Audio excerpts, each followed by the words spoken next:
ሰላም ሰላም ውድ አድማጮቻችን፣ ይህ ያያ ስፖርት ነው። አንድሬ ሳንቶስ ቼልሲን ለቆ የማንቸስተር ዩናይትድ ፈራሚ ሆኗል። ዴቪድ ኦርነስቴን ነው የነገረን። በጣም የሚገርም መረጃ ሆኖ ነው የሚታየው። የቼልሲ ደጋፊዎችንም የማንቸስተር ዩናይትድ ደጋፊዎችንም በሚገባ የሚያከራክር ዝውውር ሆኗል። ማንቸስተር ዩናይትድ በአማካኝ ቦታ ላይ ባለባቸው ችግር የተነሳ በተለይ ካዝሜሮ የኡጋርቲ እንግዲህ ካዝሜሮ ቡድኑን ለቋል። ኡጋርቴ ጉዳት ነው፣ የቀጣይ ዓመት አይኖርም። ስለዚህ በስብስብ ውስጥ ያለው የአማካይ መስመር ተጫዋች ኩቢሜኖ ብቻ ነው። በ6 እና በ8 ቁጥር መጫወት የሚችሉ ሁለቱ የአማካኝ ቦታዎች ላይ ማይክል ካሪክ ከዚህ ቦታ ላይ ተጫዋቾችን ይፈልጋል፣ 3 ተጫዋቾችን። ታዲያ ከነዛ ውስጥ የመጀመሪያው ተመራጭ ሆነው የደርሰን ነበር። የደርሰን ዝውውር የመሳካት እድሉ 98 በመቶ ነው ማለት ይቻላል። የተጠናቀቀ ዝውውር ነው። ነገር ግን አንዳንድ መረጃዎች የጤና ምርመራውን በድጋሚ በዩናይትድ መጡ የሚያደርግ ይሆናል የሚል ነው። ዩናይትዶች ቹዋሚኒን የሚፈልጉ ነበር። የቹዋሚኒ አዲስ ኮንትራት መፈረም ለዩናይትድ ህይወትን አስቸጋሪ አድርጎባቸዋል። ነገር ግን አንድሬ ሳንቶስን ከቼልሲ ማንቸስተር ዩናይትዶች ማስፈረም ችለዋል። አንድሬ ሳንቶስ ቼልሲ ከባስኮ ደጋማው ክለብ ነበር ይህንን ተጫዋች በ18 ሚሊዮን ፓውንድ ማስፈረም የቻለው። በጊዜው በዴኮ የሚመራው ባርሴሎናን በሚገባ መብለጥ ችሎ ነበር። ቼልሲዎች ይህንን ተጫዋች ካስፈረሙት በኋላ በጊዜው በጥሩ ፐርፎርማንስ ወደ በኑኖ ስፒሪቶ ሳንቶስ የሚመራው ኖቲንጋም ፎረስት ወስዶት ነበር። ጥሩ ፐርፎርም አላደረገም። ታዲያ ወደ ስትራስቡርግ አቀና። በውድድር ዓመቱ ምርጥ ብቃቱን በሊየም ስር አሳየር። 10 ጎሎች ነበሩት። ፓሪስ ሰን ጀርመን፣ ባየር ሙኒክ አምና ይፈልጉት ነበር። ቼልሲ ታዲያ ይህንን ተጫዋች አቆየው።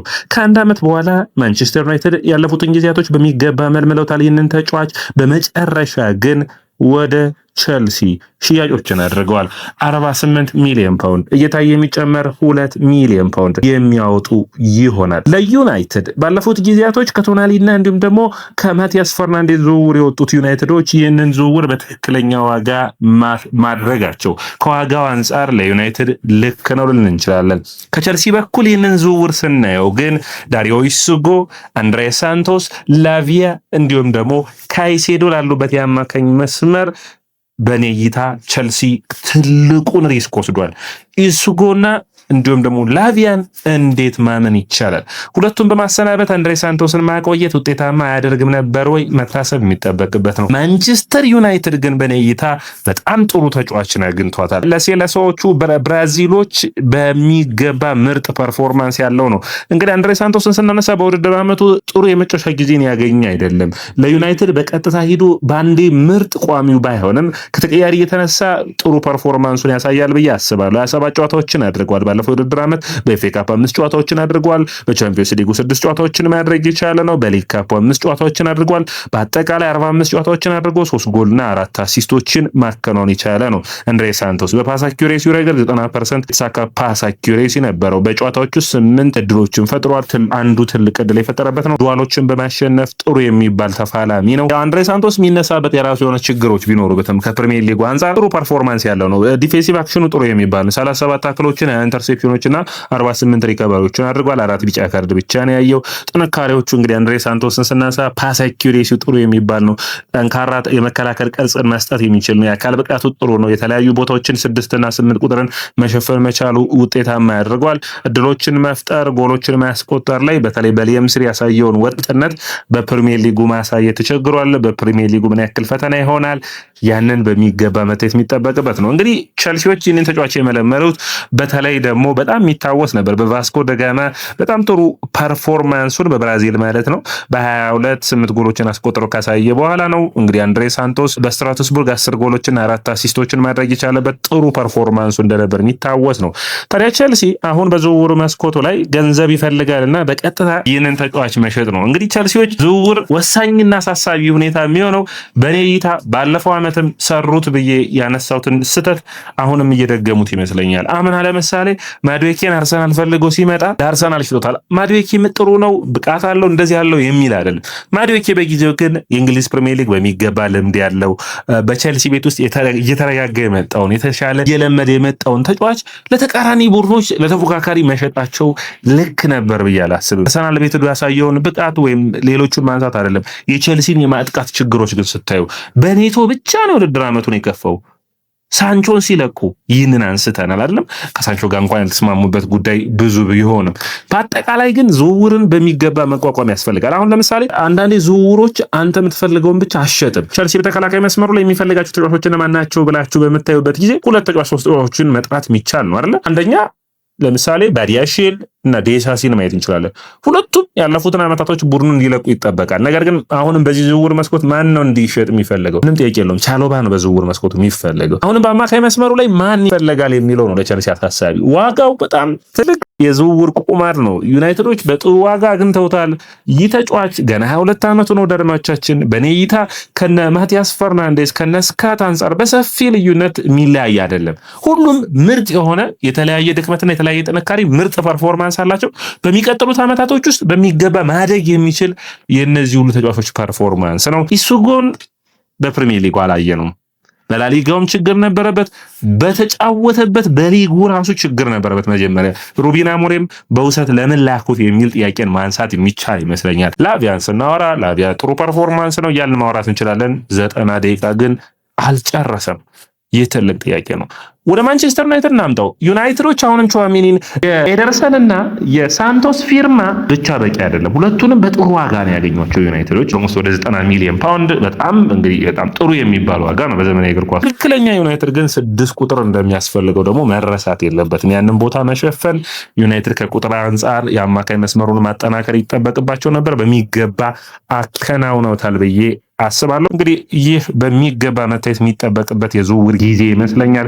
ጠንካራ ፉክክር የሚደረግበት ጊዜ ነው በዝውውር መስኮቱ። ነገር ግን ቸልሲ በኔይታ እንግዲህ ለአርሰናል ለዩናይትድ የተፎካካሪነቱን ሁሉ የተወ ይመስላል። እንዴት እንደዚህ አይነት ዝውውሮችን እንደሚፈቅዱ ምን ያክል ተቃራኒ ቡድኖችን እንደሚያናድ የቸልሲ ደጋፊዎችን እንደሚያናድ እንግዲህ ማየት ይቻላል። ካይ ሃቨርትዝ የማዱዌኬ ዝውውር ከአርሰናል ጋር ያላቸው ግንኙነትን በሚመለከት ከዚህ በፊትም ቸልሲና ዩናይትድ እኮ ተሻሽተው ያውቃሉ አይደለም?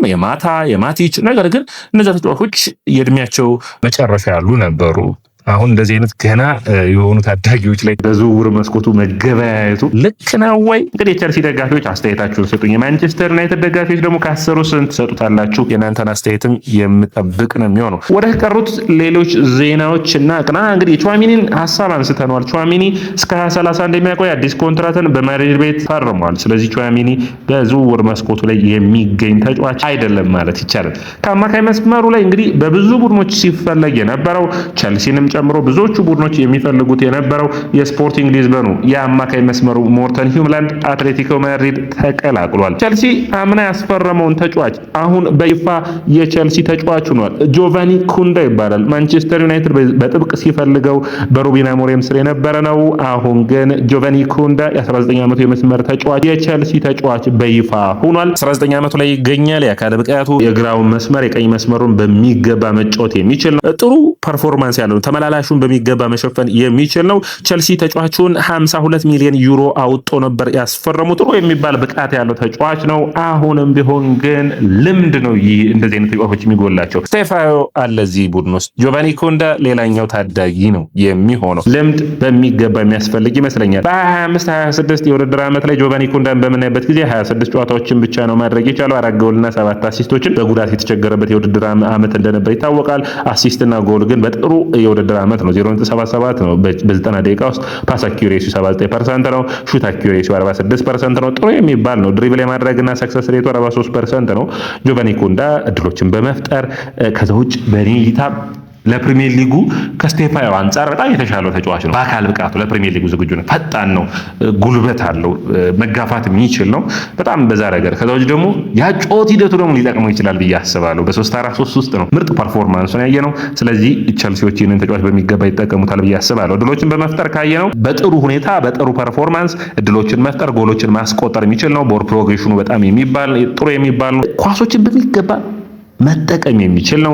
ነገር ግን አሁንም ቢሆን ጎሎችን የሚያስቆጥራቸውን መጨመር ያስፈልገዋል ብዬ አስባለሁ። አየር ላይ ዱዋሎችን ማሻሻል ያስፈልገዋል። ድሪብል ሲያደርግ ደግሞ ውጤታማነት ለማድረግ መሞከር ይጠበቅበታል። ይህ ተጫዋች እንግዲህ ታዳጊነቱ በቤኔፊካ ያሳለፈ ከዛ በመቀጠል ስፖርቲንግን 21 ጀምሮ የተቀናቀረ አሁን ደግሞ በይፋ የቸልሲ ተጫዋች የሆነ ነው። እነዚህ የዝውውር ሂደቶች በጣም ወሳኝ የሆኑ ናቸው። ቸልሲ እንግዲህ አሁን ከቸልሲ አማካይ መስመር ተጫዋቾች አንጻር ደግሞ ያሉትን ከጆቫኒ ኩንዳ ወጣ ስንልና እንየውና ኤንዞ ፈርናንዴዝ ቡድኑን የማይለቅ ከሆነ በተለይ በኔ እይታ ኤንዞ ፈርናንዴዝ ቡድኑን የመልቀቅ ፍላጎት ካለው ይለቃል ይቆያል የሚለው እንግዲህ ይሄ ውዝግቡ ቡድኑን ይጎዳልና ምን አይነት ውሳኔዎች ይወሰናሉ በጣም ቶሎ ማብረድ የሚጠበቅባቸው ነው። ከዛ ውጭ እንግዲህ በቡድኑ ሲተረጋጋ የነበረውን አንድሬ ሳንቶስን መልቀቃቸው ከዚህ አንጻር መታየት ያስፈልገዋል። እንግዲህ አንዳንዴ በዝውውር መስኮት ከዚህ በፊት ቸልሲ ትልቅ ስህተቶች ተሳስቶ ያውቃል አይደለም። በጆዜ ሞሪኖ ጊዜ ድብሩይናና እንዲሁም ደግሞ ኦስካር ነበሩትና ኦስካርና ቆይቶ ዲብሩይናን ነበር በውሰት የላቀው። በኋላ በተጫዋችነት ታሪካቸው ስናየው በፕሪሚየር ሊጉ ግን ዲብሩይና ነው ምርጥ የሆነው። አሁንም አንድሬ ሳንቶስ እንደዚህ አይነት ስህተቶች እንዳይሆን ትልቅ እንግዲህ ጥንቃቄ ያስፈልገዋል። ላኳን በሚመለከት ሁለት መረጃዎችን ላንሳና ዝውውር መረጃዎችን ላጠናቅ። ላኳን በሚመለከት እንግዲህ ቻሎባ ወደ ኢንተር ሚላን የሚያቀና ከሆነ ጀሴንደሪ ወደ ስፖርቲንግ ሊዝበን ኦልሞስት የተጠናቀቁ ያሉ ዝውውሮች ናቸው።